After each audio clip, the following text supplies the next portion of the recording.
성도를 배교의 길로 이끄는 가장 위험스러운 적은 환난이나 박해라는 외부 요인이 아니라 성도 내부에 그릇된 신앙으로부터 시작된다는 거 꼭 기억하시기 바랍니다.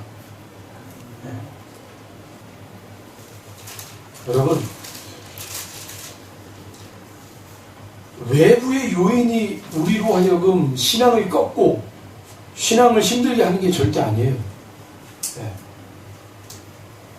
오히려 외부의 어려움과 고난은요, 우리 성도가 또 교회가 단결이 되고 다시 뭉치는 그런 요인을 줘요.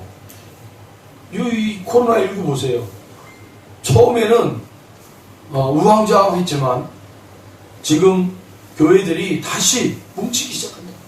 네. 다시 단결하고 있어요. 속수무책으로 처음에는 당했어요. 세상으로부터. 네. 이런저런 우리가 거기에 대해서 반응을 제대로 못한 것 뿐이에요. 그래서 많은 교회들이 그러한 어려움 속에 작은 교회들이 많이 이렇게 좀 소실이 되고, 또 그들이요 소실됐다 해서 그냥 없어진 게 아니더라고요. 그러니까 그 성도들, 그 목회자들이 다른 곳에 가서 또 이렇게 모여서 힘을 내고 있더라는 거예요. 같이 기도하고 있고. 네, 교회와 성도들을 무너뜨리는 것은 결국 뭐더라? 내부에 내부. 내부의 적. 그 내부의 적이 뭐냐면 그릇된 신앙이에요. 그릇된 신앙, 잘못된 신앙. 거기에서 우리의 신앙과 우리의 교회들이 무너지기 시작하더라는 거죠. 교회사를 보면 여러분, 어려움이 있을 때 그 교회사에서 가장 먼저 그들이 다시 돌아가고 다시 그 기반을 다질 때 무엇을 다졌냐면 바로 신앙을 다시 다졌단 말이에요. 믿음을 다시 다졌단 말이에요.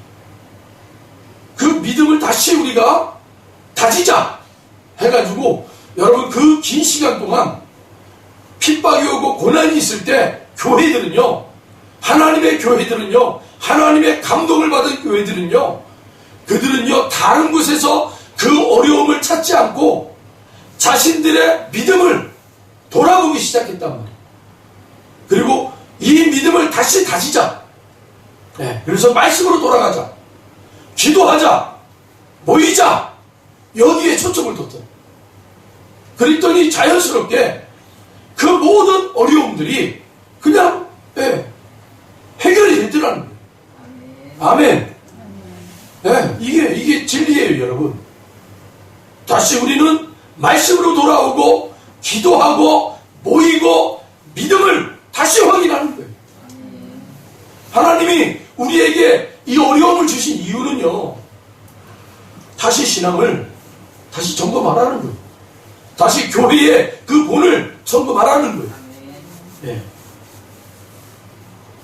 오늘 이 본문이 바로 그러한 의미로 우리에게 아주 중요한 그러한 말씀을 우리에게 주고 있습니다. 마지막 여러분 10절, 우리 10절을 다 같이 한번 읽어봅니다. 마지막 10절입니다. 그들이 게셀에 거주하는 가나안 족속을 쫓아내지 아니하였으므로 가나안 족속이 오늘까지 에브라임 가운데 거주하며 노역하는 종이 되니라. 아멘.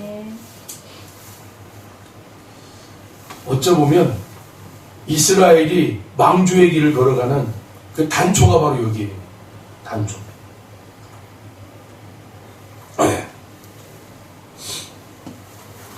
이스라엘이 무너질 수밖에 없었던 그 작은 구멍이 바로 이 10절이 담고 있단 말이에요.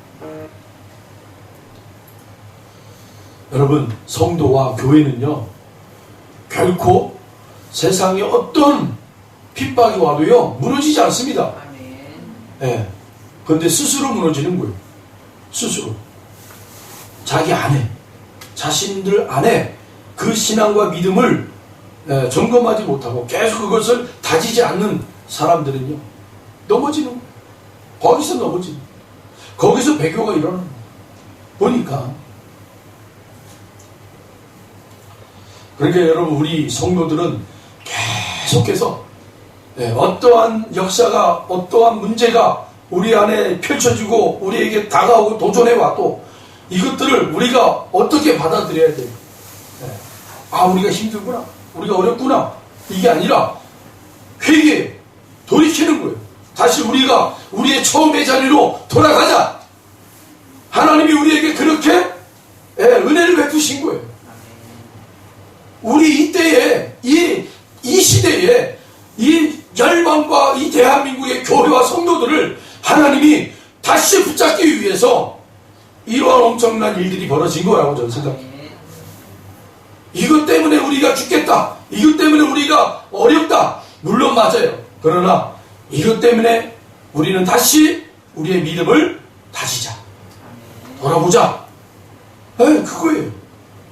하나님이 원하시는 건 바로 그겁니다. 그렇다면 오늘 본문이 우리에게 주고자 하는 10절을 통해서 우리에게 주고자 하는 교훈이 뭔가 세 가지를 여러분과 함께 말씀을 나누고자 합니다. 이 10절을 중심으로 첫 번째는 뭡니까? 육신의 유익과 평안을 중시하는 신앙이었다라는 거예요. 누가요? 에브라임 지파. 여러분, 유다 지파 다음으로 이 가나안 영토를 많이 그리고 풍요한 땅을 받은 지파가 바로 에브라임 지파예요.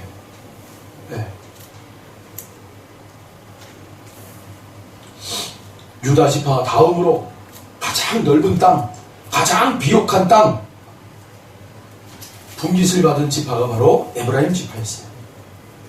이 에브라임 지파의 영역은 왕정시대 이전까지 사사시대의 중심지였던 실로를 주축으로 한 종교, 정치, 문화의 중심 무대였습니다. 얼마나 하나님 앞에 큰 복을 받았는지 몰라요, 이 에브라임 지파가. 여러분, 에브라임 지파가 누구의 후손이죠? 요셉의 후손 아닙니까? 요셉. 그 엄청난 하나님이 예정하시고 준비시키시고 그래서 그 이스라엘과 열방을 살려낸 그 요셉, 그 요셉의 자녀가 바로 에브라임 아닙니까? 그 엄청난 축복을 받아요. 우리 사랑하는 성도님들, 여러분들의 그 믿음이 여러분들의 그 자녀들에게 이렇게 축복이 흘러가기를 축복합니다. 얼마나 큰 축복을 주셨는지 몰라요. 에브라임에게 하나님께서 그 요셉 지파의 자손으로 하나님 큰 축복을 주셨어요. 그런데 여러분, 우리가 정말 자녀들한테 신앙을 흘려주는 것도 중요하고 축복도 흘려주는 것도 중요하지만 무엇보다 더 중요한 게 뭡니까? 훈련이에요. 훈련. 신앙의 훈련. 이 신앙의 훈련을 늘 가르쳐야 돼요. 저는 개인적으로 이 요셉이 엄청난 축복을 받았잖아요. 그리고 그 후손들이 엄청난 축복을 받아요. 그런데 왜 이들이 이 이스라엘의 신앙이 썩어져가는 단초를 이루는 그런 첫 문을 여는 또 지파로 소개되고 있느냐라는 거예요. 그 큰 축복을 받았음에도 불구하고 이스라엘의 그 좀먹는 그 첫 번째 지파로 이 에브라임 지파가 소개되고 있단 말이에요. 여러분, 에브라임이 그 아버지 요셉의 그 하나님 앞에 큰 축복을 받은 그 놀라운 영광들을 여러분 애굽에서 봤을 거 아니에요. 보았고 그 또 엄청난 또 고난도 경험했고, 그래서 이제 하나님의 놀라운 은혜로 나오게 됐고, 그래서 약속의 땅에 들어가서 그 하나님의 놀라운 은혜를 이 에브라임 지파가 유다 지파 다음으로 엄청나게 축복을 받아요. 근데 여러분, 10절을 우리가 다시 한번 읽어볼까요? 10절. 그들이 게센에 거주하는 가나안 족속을 쫓아내지 아니하였으므로 가나안 족속이 오늘까지 에브라임 가운데 거주하며 노역하는 족이 되니라 라고 되어 있어요. 에브라임 지파 사람들이 자기들이 좀 힘들어요. 이제 평안하게 살고 싶은 거예요. 노역하는 거, 이거 얘네들 게셀 지파 애들 게셀 족속 애들, 얘네들 힘장사고, 얘네들만 죽이지 말고 얘네들만 우리가 노예로 삼자. 그럼 우리 평안하게 살 수 있잖아. 아마 그런 시작으로부터 또 어떤 헨리 매추라는 그러한 목사님이 계시는데요. 그분이 이 본문을 가지고 에브라임 지파에 대한 주석을 해놨어요. 어떻게 주석을 했냐면, 아마도 이 에브라임 지파는 그 게셀 족속을 왜 살려두었는가? 자신들의 어떤 피곤함과 자신들이 하기 싫은 일들을 대신시키기 위함도 있었겠지만, 그보다 더 우리가 볼 때 아마 에브라임 지파는 이들을 살려둬서 자기들의 가까운 곳에 둬서 언젠가는 이들에게 우리가 믿는 그 하나님의 신앙, 그 신앙을 이들에게 전하자. 그리고 너희들이 이 가나안 땅에서 섬겼던 그 이방의 우상들을 섬기지 못하게 강압적으로 막아버리고, 그러니까 그쵸, 주인이 종을 데리고 오면서 너희들 이제부터 우상 섬기지 마. 이제는 내가 믿는 그 하나님을 너희들이 섬겨야 돼. 그래야 너희도 복받아. 이런 주석을 해놨어요. 그러려고 에브라임 지파가 그러려고 전도하려고 그 게셀 지파를 살려뒀다 라고 주석을 해놨어요. 아마도 이 이스라엘에 좀 더 이렇게 좀 친근적으로, 좀 가까이 이렇게 좀 하려고 그렇게 하는 것이 아니었나 라는 생각이 들었어요. 그런데 여러분, 우리 한번 이렇게 생각을 해보자고요. 어떤 목적을 우리가 이루기 위해서, 그 목적을 이루기 위한 수단들 있잖아요. 수단. 이 수단들이 과연 자신들의 수단에 맞게끔 맞춰서 이 목적을 이루는 게 옳은 건지, 아니면 하나님의 뜻 가운데, 하나님의 말씀 가운데 그 목적을 이루기 위하여 그 수단도 나의 수단이 아닌 하나님의 방법으로 가야 된다 라는 것이에요. 그것이 오늘 이 에브라임 지파가 놓쳤던 그런 모습이 아닌가 라고 생각이 듭니다. 그래서 여러분도 어떤 목적을 이루기 위해서 여러분이 가지고 있는 그 방향성, 그리고 여러분들의 어떤 수단들이 있을 거예요. 그런데 여러분, 성경은 우리에게 뭐라고 말씀하세요? 그 목적을 이루기 위한 수단도 하나님의 방법으로 해라는, 하나님의 방법대로 하라. 너희들의 방법이 아닌 하나님의 방법으로 하라는 거예요. 이게 굉장히 중요한 겁니다. 네. 여기에 우리가 목적을 이루는데 하나님의 방법도 중요하고 우리의 방법을 통해서라도 목적을 이루면 그만이지 그거 아니에요? 그거예요. 우리는. 그런데 오늘 에브라임 지파가 만약에 매튜 헨리라는 그런 목사님의 주석대로라면 하나님의 방법은 뭐였어요? 목적을 이루기 위한 하나님의 방법은, 하나님의 수단은 진멸하라. 진멸하라. 복음은 하나님의 방법대로 뿌려지고 선포되는 거예요. 그 하나님의 처음에 당부를 어떻게 했어요? 모세를 불러다 놓고는 신신당부를 하지 않습니까? 야, 너희들 가나안 땅에 들어가서는 그 족속과는 누구도 함께 지내지 마. 너희들이 아무리 하나님을 믿는 그 신앙을 저들에게 전하고 싶어도 지금은 아니야. 지금은 아니라는 거예요. 오히려 너희들이 그 복음을 전한다고 저들을 살려두는 그 순간 너희들이 목표, 너희들이. 여러분, 세상의 그 1%가 99%의 이스라엘을 먹어버렸잖아요. 그러는 거예요. 악은요. 그래서 사도 바울이 뭐라고 그러는 거예요? 야, 악은 모양이라도 그림자라도 밟지도 말고 쫓지도 말고 만지지도 말아라. 할렐루야. 아이고, 저들에게도 복음을 전해야 되는데 믿지 않는 사람들을 우리가 초대해서 저들의 문화 속에 들어가서 우리가 복음을 전해야지. 물론 하나님이 그렇게 강압적으로 인도하시는 분들은 들어가요. 그러나 대부분 여러분 우리는요 연약한 육체를 입고 있기 때문에 오히려 그들 안에서 우리가 복음을 전해야지라고 하면서도 육신이 좋아하는 쪽으로, 저들은요 항상 머리에서부터 발끝까지 생각하는 게 뭐예요? 육신을 이롭게 하는데 아주 탁월한 능력을 가지고 있는 사람들이에요. 육신을 이롭게 하는데 거기에 우리는요 아무리 방어를 쓰고 우리가 아무리 지혜를 동원해도요 넘어가게 돼 있어요. 다 넘어가게 돼 있단 말이에요. 우리 자신을 너무 여러분 그렇게 뭐 완전한 사람으로 이렇게 포장하지 마시라는 거예요. 조금만 여러분 탁 갖다 놓으면 우리는 여지없이 넘어지는 존재가 되는 거예요. 저는 그걸 매일 경험합니다. 매일. 그런데 하나님의 은혜로 정말 이제는 주님의 종으로 부름받아서 그 주님의 종의 자리에 걸어가는 그 길에 덕스럽지 못한 것들은 다 주님의 은혜로 다 잘라내주시는 거. 잘라내줘요. 제가 자르는 게 하나도 없어요. 보니까 다 주님이 가지치기를 해주시는 거다.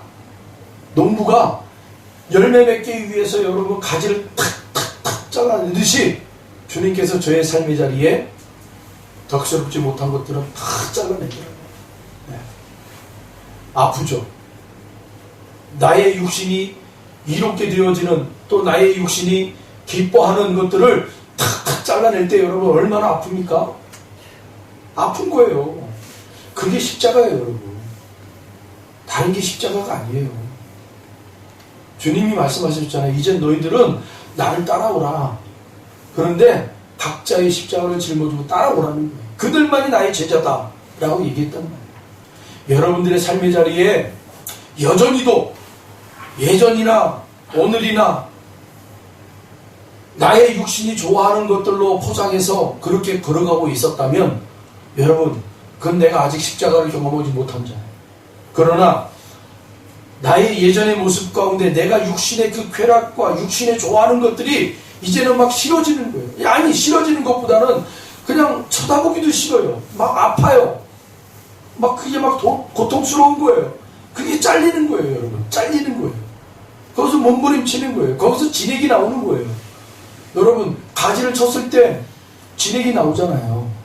진액이 나오면서 그 상처를 덮어버린단 말입니다. 십자가가 바로 그런 의미예요. 아파요.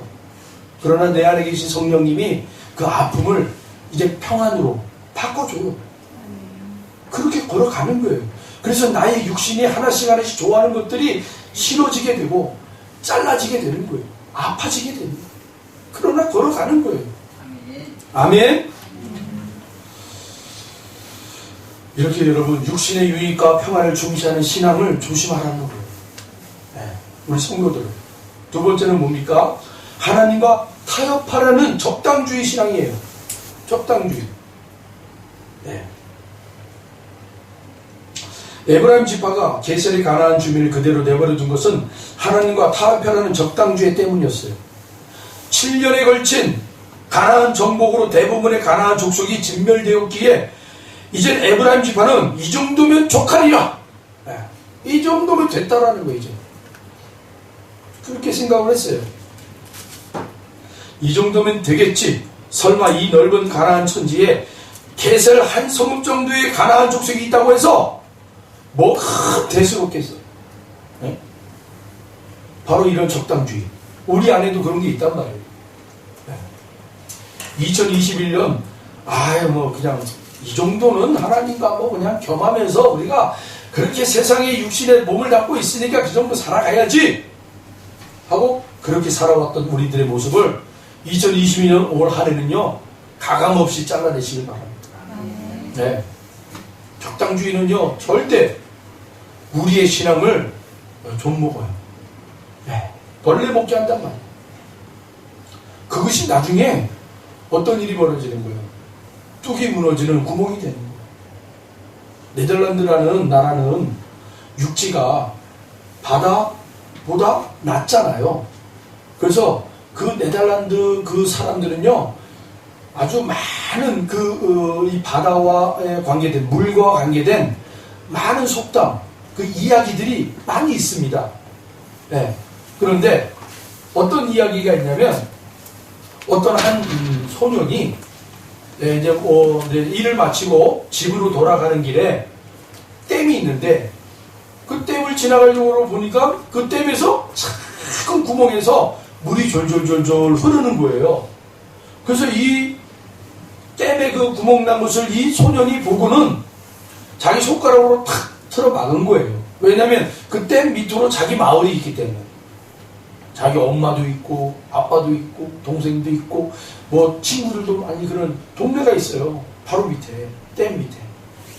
그러니까 이 소년이 구멍으로 탁 손가락으로 탁 찔러가지고 막고 있었어요. 근데 안에 있는 물결이 얼마나 그게 또 세요. 그러니까 이게 계속 부딪히니까 이 구멍이 점점점 커지는 거예요. 그래서 소년이 주먹으로 막고, 이제는 팔목으로 집어넣고, 이제는 팔뚝으로 집어넣고, 그런 이야기가 있어요. 네, 그런 네덜란드의 그 이야기가 있어요. 그게 주는 교훈이 있잖아요, 여러분. 그 교훈. 그게 뭐예요? 작은 것을 방치하면 그 큰 댐이 무너져서 수많은 사람의 생명을 앗아간다는 거예요. 그러니까 그 작은 구멍을 소홀히 여기지 말아라. 우리 신앙도 마찬가지. 적당하게, 하나님 나는 적당하게 살겠어요. 이 정도면 뭐 괜찮아요. 다른 사람들 보기에도 하나님 저는 이 정도면 바른 신앙으로 바른 삶을 살고 있는 거예요. 이 적당주의가 굉장히 여러분 우리의 신앙을 좀 먹는 거예요. 절대 그렇게 해서는 안 되는 것이죠. 우리 안에 이 적당주의를 반드시 여러분 타파해야 돼요. 여러분 성경에서 이 적당주의의 가장 큰 예화가 뭐예요? 창세기에 나오죠. 아담과 하와. 하나님이 선악과, 그 동산 중앙에 있는 선악과를 먹으면 어떻게 된다고요? 반드시 죽는다. 반드시 죽는다고 그랬어요. 반드시. 죽는다가 아니에요. 반드시 너 그 선악과 따먹으면 반드시 죽어. 라고 했는데 마귀가 뭐라고 그러는 거예요? 야, 반드시 죽기는 죽을 거야. 죽을 거야. 그 말은 뭐예요? 한편으로는 안 죽을 수도 있겠구나. 이걸 가지고 있는 거예요. 안 죽을 수도 있는 거구나.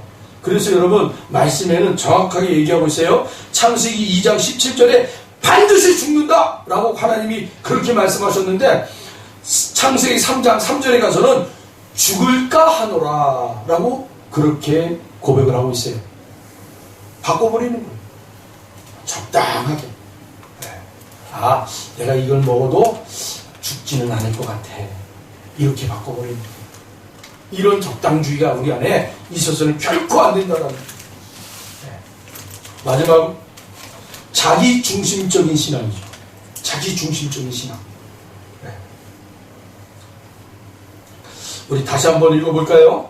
10절 우리 같이 한번 읽어봅니다. 그들이 게셀에 거주하는 가나안 족속을 쫓아내지 아니하였으므로 가나안 족속이 오늘까지 에브라임 가운데 거주하며 노역하는 종이 되니라.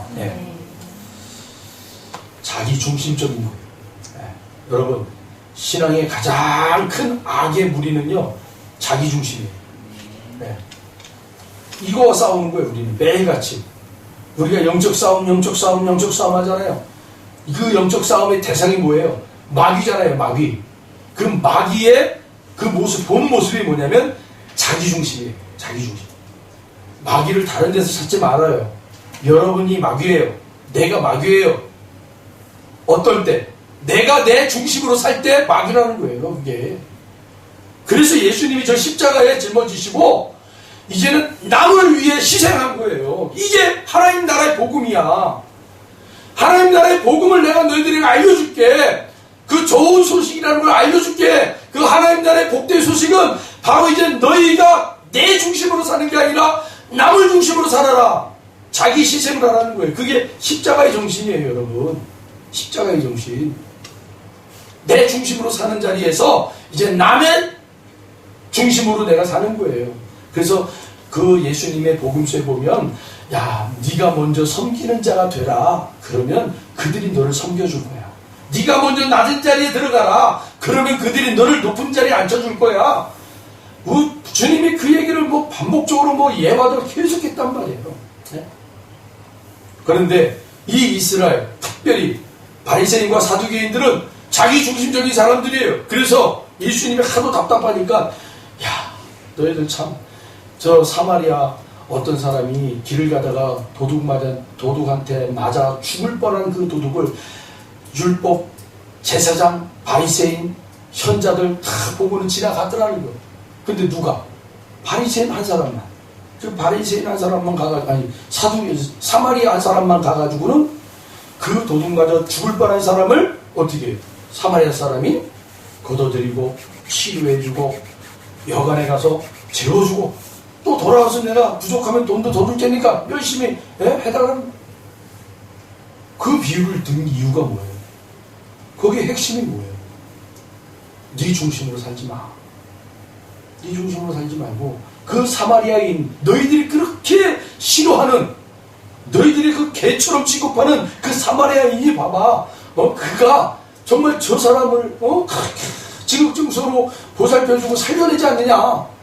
근데 너희들이 어떻게 하나님을 믿는다고 하면서도 어떻게 그 도둑 맞은 자, 그 가난한 자, 그들을 위해서 너희들은 한 번도 그렇게 손을 내밀지 않고, 아이고 나는 하나님을 예배하러 빨리 가야지, 아이고 나는 하나님을 말씀을 전하러 빨리 가야지, 뒤도 돌아보지 않고 그렇게 가는 너희들의 모습이, 그게 마귀다. 그거 얘기한 거예요, 예수님이.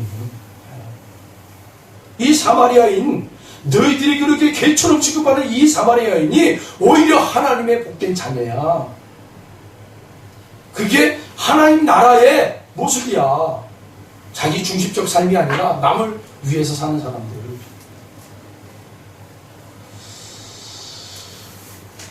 여러분, 아까도 서두에 말씀드렸지만, 목적이 여러분 아무리 수단 방법이 아무리 그 목적을 이루기 위해서 수단 방법이 아무리 여러분 이루기만 하면 되지 뭘.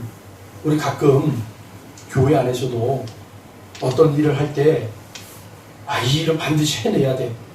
그럴 때 많은 사람들이 이거 이루기만 하면 되는 거야. 성취하기만 하면 되는 거야. 뭐 이것저것 따져. 그냥 하면 되는 거죠. 이럴 때가 참 많아요. 그게 하나님의 교회를 망가뜨리고, 그럴 때일수록 더 우리는 하나님 앞에 집중하셔야 돼요. 하나님이 주신 그 목적을 이루기 위한 것이 분명하다면 하나님이 그 목적을 이루기 위한 선한 수단과 방법들을 우리에게 허락해 주신단 말이에요. 그걸 기다릴 줄 알아요. 아멘이시죠? 네. 여러분의 삶의 자리도 마찬가지예요. 무언가를 이루기 위해서 목적을 표대를 두고 달려갈 때, 내가 이렇게 방법도 저렇게 방법도 다 이뤘는데 여태까지 그렇게 해왔는데, 2022년도에는 여러분 그렇게 하지 마시고, 여러분 목적이 다 세워졌다면, 이제 이것이 하나님으로부터 온 목적이 확실하다면 하나님께서 반드시 이 목적을 이루기 위한 선한 수단과 방법을 우리에게 허락해 주실 거예요. 그걸 기다리라는 거예요. 그 싸움을 해보시라는 거예요. 한번. 너희들 뜻대로 너희들의 계획대로 한번 하지 말고 이제는 그 목적을 이루기 위한 방법과 수단도 하나님께 받아서 해보라는 거예요. 이제. 근데 많은 사람들이 지루하게 그렇게 하냐, 빨랑빨랑 해버려야지, 빨리빨리 쳐버려야지. 여러분, 결코 그래서는 안 된다고. 이 에브라임 지파가 그랬어요. 에브라임 지파가. 그런데 참 놀라운 건 뭐냐, 에브라임 지파 한 지파가 있습니까 여러분? 유다 지파, 갓 지파 많잖아요. 12지파가 있잖아요. 그런데 이 12지파 11지파들이 다 침묵하고 있더라고요. 므낫세 반지파, 얘네들이 건너오기 전에 이상한 짓거리를 하니까 이 나머지 11지파 많이 뭘 어떻게 한 거예요? 들고 일어나서 저놈들 안 되겠다. 다 죽여버리자. 이랬잖아요. 그랬더니, 야, 아니야. 우리 잘못했어. 너희들이 멀리 떨어져 있는 그곳에 우리가 가기가 너무 힘들어서 여기에다 이렇게 해놓은 거야. 그때는 그렇게 막 헐때같이 일어나더니만 지금은 다 조용해. 다 조용해. 지파들이. 왜 그래요? 조용하다는 그건 뭐예요? 쥐들도 똑같이 하려고 하는 거예요, 지금. 야, 저 에브라임 지파가 자기들이 힘들어하는 그 노역들을 그 게셀 족속을 하나 살려놓고는 저놈들을 이 노역을 시키니까, 야, 에브라임 지파가 편안하게 사네. 야, 저거 좋다. 우리도 저렇게 하자. 그래서 그 뒷장으로부터 계속 어떤 지파들이 누구 족속들을 살려두라, 누구 족속들을 남겨뒀더라, 이런 내용들이 나오기 시작하는 거예요. 네. 그러니 자기들도 하고 싶었었는데 이 에브라임 지파가 다 앞장서서 하니 얼마나 좋아요. 네. 가끔 우리들의 삶의 자리도 이걸 해야 되나 말아야 되나 하는데 누군가가 딱 앞장서서 딱 해버리면 저래도 되는 거구나, 해도 되는 거구나 하고 그냥 용기를 내서 해버리잖아요. 우리 대한민국 처음 교회라고 얘기하면 좀 그렇지만 이 코로나19가 터지자마자 교회들이 어때요? 다 눈치를 봤어. 이거 문을 닫아야 되나? 어떻게 해야 되나? 그런데 총회에서 문을 닫아버립시다. 이웃사랑을 펼칩시다. 이렇게 다 구호를 외치고 대형 교회들이 그렇게 다 앞장서니까 작은 교회, 중진 교회들이 어떻게 하는 거예요? 야, 해도 되나 보다 하고 저희도 따라했어요. 저희 교회도 목사님 제가 성도님들 우리가 이웃사랑 펼쳐야죠. 이때 우리가 문 안 닫고 예배 드리면 그게 사랑입니까? 이렇게 제가 여러분들한테 우리 문 닫아야 됩니다. 어려울 때는 문 닫아야 돼. 방송으로 예배 드립시다. 이랬단 말이에요. 근데 참 돌아보니까 어리석은 짓거리였어요. 이게 말도 안 되는 그런 방향 아니에요. 조금만 생각하고 조금만 들여다보고 조금만 생각했다면 이 말도 안 되는 방향을 가지고 교회를 문을 닫아라 이래버리니. 자, 그리고 2단 교회가 좀 말썽이 좀 많았었잖아요. 말썽이 많은 데다가 또 우리 교회는 또 그 성남에 있는 모 교회 이름도 똑같은 교회가 그냥 엉뚱한 그 뭔가를 해가지고 그냥 텔레비에 엄청 도배를 해가지고 제가 그냥 집에 겁먹어가지고 우리가 그냥 아래 버리면은 우리가 제 2탄 3탄 막 포화가 쏟아질까봐 어쨌든 이 에브라임 지파가 그랬다라는 거예요. 나머지 지파들이 이러면 좋을 것 같은데 하나님은 분명히 모세를 통해서 다 진멸해버려라 하고 말씀했는데 생각해보니 아니 쟤네들 얼마나 저 몸이 좋아. 나무 토막도 막 가지고 오고 막 장작도 얼마나 잘 패. 노동 시키면 진짜 잘할 애들인데 얘네들을 왜 죽여야 돼? 우리 노예 삼으면 좋을 건데. 이런 생각이 딱 들지 않았겠어요? 또 자기들 선조들이 애굽의 노예로 살았잖아요. 그러니까 거기에 대한 또 보상 심리로 자기들도 이 족속을 좀 노예로 삼아서 좀 부려먹고 그렇게 좀 당당하게 떳떳하게 이렇게 살아보면 어떨까? 이런 심리가 그 안에 쫙 깔리지 않았겠어요? 그 누구도 나서지 못하고 있었지만 요셉의 이 자녀인 에브라임 지파가 떡하니 해버리니까 야 이거 명분도 좋다. 요셉의 아들 지파가 당당하게 다 이 게셀 족속을 딱 살려두고는 자신들의 어려운 일들을 다 맡겨버리고 종으로 삼아버리고 노역시키네. 이야 좋다. 여러분 우리의 신앙은요 신앙의 길을 걸어가면서 육신이 편한다. 우리의 신앙이 육신을 편하게 한다. 그건 망조예요. 망조. 거기서 빨리 깨어나야 돼. 지금은 은혜 받았구나. 은혜 받아서 행복한 거야, 이거.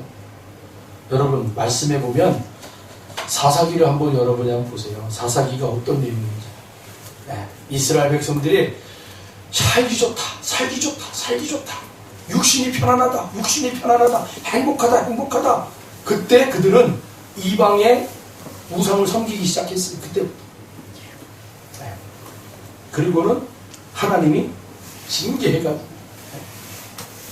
그들과 함께 짝하고 그들과 잘 살 줄 알았는데 어떻게 보니까 걔네들의 노예가 돼버렸네. 이제 이런 자리로 간다는 얘기죠. 그래서 하나님이 사사를 들어서 깨우치고 다시 일으켜서 그게 계속 반복되는 거 아닙니까? 거기에 사사기의 가장 중요한 핵심이 뭐예요? 그 신앙을 자손들에게 가르치지 않았기에 이런 일들이 벌어졌다라고 분명하게 말씀하고 있습니다. 어떤 신앙이에요? 광야 신앙이에요. 광야 신앙. 광야 교회. 저와 여러분 광야의 그 교회, 광야의 그 신앙을 여러분 꼭 기억하실. 네. 그래서 전에 한번 제가 여호수아 하면서 유다 지파가 땅을 분배받는데 어떻게 분배를 받았다고요? 일부러 광야, 사막이 있는 땅을 그들이 달라고 해요. 광야가 있고 사막, 광야가 사막이니까 사막이 있는 땅을 야 우리에게 사막을 줘. 유다 지파는요 절대 그렇게 안 해도 돼요. 우리는 그냥 비옥한 땅만 줘도 돼. 그런데 유다 지파가 그렇게 안 해요. 야 사막이 있는 땅을 우리에게 줘라. 그건 뭐예요? 우리가 하나님이 주신 복으로 말미암아 큰 혜택을 누리고 우리의 육신이 평안해질 때 우리는 사막으로 들어가서 다시 그 옛날 우리 선조들이 그렇게 광야에서 하나님 앞에 훈련받았던 것처럼 우리는 신앙의 훈련을 해야 돼. 그래야 하나님이 주신 복이 계속 흘러갈 수 있다는 거예요. 여러분 그런 신앙을 우리가 소유해야 된다. 여러분이 편안하다고 팍 늘어져 버리면 안 돼요. 2022년 다시 한번 여러분 다시 여러분의 그 신앙을 깨우시고 하나님이 그 주신 큰 복이 뭐예요? 믿음 아닙니까? 믿음. 하나님의 믿음. 그 믿음이 여러분의 삶의 자리에 발동하도록 그렇게 여러분 깨우시고 2022년 한 해 열심히 여러분 훈련하며 달려가시는 저와 여러분들이 바랍니다. 기도하겠습니다. 하나님 감사합니다. 오늘도 이 귀한 말씀을 통해 우리에게 신앙의 도전을 갖게 하시고 믿음으로 날마다 깨어